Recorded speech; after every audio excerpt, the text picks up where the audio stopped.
Buenos días, mi grupo está conformado por Ekmaris Barrios, María Colmenares, Wilmar Ramos y mi persona Valeria Garrido. Y yo les hablaré sobre David Viñas. Boris David Viñas Porter, conocido como David Viñas, fue considerado uno de los intelectuales de referencia de la literatura argentina durante décadas, miembro de la llamada generación de contorno. Destacó como narrador, dramaturgo y ensayista, con obras como Los dueños de la tierra en 1958, Lisandro en 1972 y Literatura argentina y realidad política en 1964. Ensayo con el que revolucionó la crítica literaria y argentina, y aún hoy en día es considerada una obra de referencia. Estudió en una institución religiosa y en un colegio militarizado, ya que de muy joven intentó primero una vida religiosa y luego una vida militar. Sin embargo, no llevó a cabo ninguna de las dos para abrazar de lleno a la intelectual. Estudió filosofía y letras y comenzó a rodearse de algunos otros jóvenes pensadores, entre los que se encontraba Adelaida Gilgy, su futura esposa y madre de sus 2 hijos. Con una fuerte personalidad, Viñas fue instalando poco a poco uno de los mejores referentes culturales de su tiempo. Algunas de sus obras más importantes son, en las novelas, Cayó sobre su rostro, en 1955, en cuentos, Las malas costumbres, 1963, y en teatro, Lisandro, en 1972. Cayó sobre su rostro fue publicada en 1955. Relata el último día de vida del hacendado Antonio Vera y a través de su figura se da cuenta del proceso que llevó a cabo a la organización del Estado moderno argentino a partir de la presidencia del general Julio Argentino Proca. Entre sus premios se encuentra el Premio Municipal de la Ciudad de Buenos Aires por Cayó sobre su rostro en 1955, Premio Kraft por Un Dios cotidiano en 1957, Premio de Honor de la SADE por Los dueños de la tierra en 1958, el Premio Nacional de Teatro por Lisandro en 1972. Fue escritor e historiador argentino. Fue catedrático de la Universidad de Buenos Aires y tuvo que exiliarse durante la dictadura argentina de 1976 a 1984. Los dejo con mi compañera. Yo les voy a hablar sobre Juan Luis de Alarcón. Fue un escritor no hispano del siglo de oro que impulsó distintas variantes de la dramaturgia. Entre sus obras destacadas, La verdad sospecha, comedia que constituye una de las obras claves del teatro barroco hispanoamericano y es comparable a las mejores piezas de Lope de Vega o Tirso de Molina. Las noticias sobre la infancia de Juan Luis de Alarcón son escasas, por lo que no se sabe con exactitud el lugar y la fecha de su nacimiento, aunque según el periodo de nacimiento, nació en la Ciudad de México en 1580 y 1581. La mayoría de los estudios consideran la localidad de Taxco, en el actual estado de Guerrero, como el verdadero lugar de nacimiento.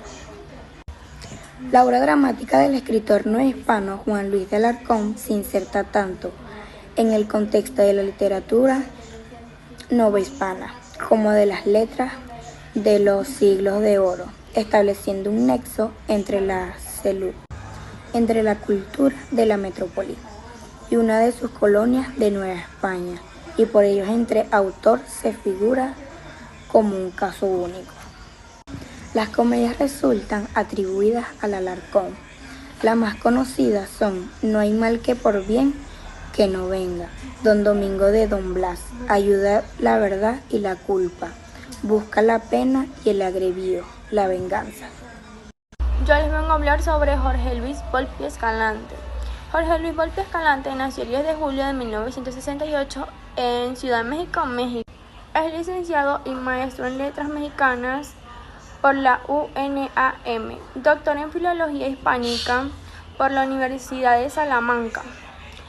Ha sido profesor de las universidades de Emory, La Samarca, Puebla, Cornell, Católica de Chile, Princeton, y desde 2008 imparte una de las cátedras del exilio español de la Facultad de Filología y Letras de la UNAM. Es autor de numerosas novelas, entre las que destacan Trilogía del Poder, formada por En busca de Clinton, El fin de las locuras, Tiempo de cenizas, Memorias de engaño y los ensayos Mentiras contagiosas, El insomnio de Bolívar y Leer la mente.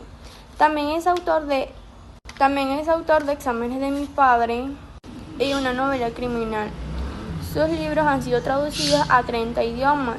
Ha obtenido los premios Biblioteca Breve, Deus, Oceans, Crinsanti, Cavour, Planeta, Casa de Novelas de América, Alfaguara 2018. Ha sido becario de la Fundación Guggenheim y del Sistema Nacional de Creadores. En 2009 recibió el Premio José Domoso de Chile.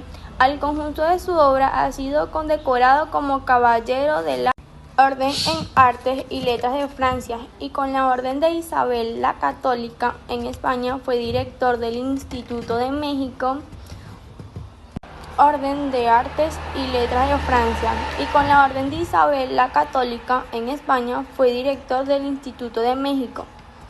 En París, del Canal 22 México, del Festival Internacional Sebastino y Coordinación de Difusión Cultural de la Universidad Opcional de Autónoma de México.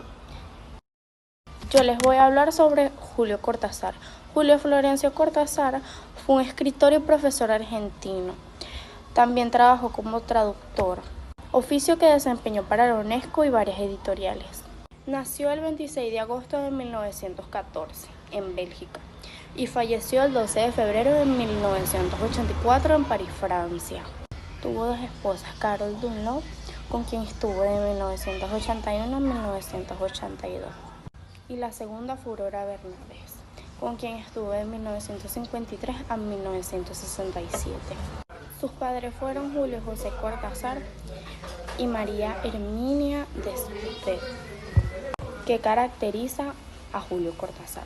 Se identifica con el surrealismo a través del estudio de autores franceses. Sus obras se reconocen por su alto nivel intelectual y por su forma de tratar los sentimientos y las emociones. Fue un gran seguidor de Jorge Luis Borges. Sus obras más importantes fueron: en 1960, Los Premios; en 1963, Rayuela; en 1968, 66 modelos de armario; en 1973, Libro de Manuel; en 1983, Divertimiento, escrita en 1949; en 1986, El examen, escrita en 1950. ¿Qué nos enseña Julio Cortázar? Enseña aquello que es exterior al niño, pero debe cumplir asimismo el hondo viaje hacia el interior de ese espíritu y regresar de él trayendo, para maravilla de los ojos de su educa, la noción de la bondad y la noción de la belleza, ética y estética, elementos esenciales de la condición humana. ¿Qué premios literarios recibió Julio Cortázar? Su obra más notable fue Rayuela, su premio Médicis de 1974 y su premio Konex de Honor de 1984. ¿Qué mensaje nos deja la obra Rayuela? Nos pone sobre aviso de que la literatura de la segunda mitad del siglo XX se está transformando al ritmo de la sociedad en la que nace y que esas nuevas escrituras necesitan también nuevas formas de lectura. Curiosidades de Julio Cortázar y su obra. Le fascinaba el jazz. Muchos de sus escritos reflejan su pasión por este género de música. Nació en Bruselas por casualidad. Su padre era funcionario de la Embajada de Argentina en Bélgica. Era alérgico al ajo y la maga de Rayuela existió de verdad. Frases de Julio Cortázar. Hasta lo inesperado acaba en costumbre cuando se ha aprendido a soportar. Todo mañana es la pizarra donde te invento y te dibujo. La explicación es un error bien vestido. No puede ser que estemos aquí para no poder ser. Creo que todos tenemos un poco de esa bella locura que nos mantiene andando cuando todo alrededor está insanamente muerto.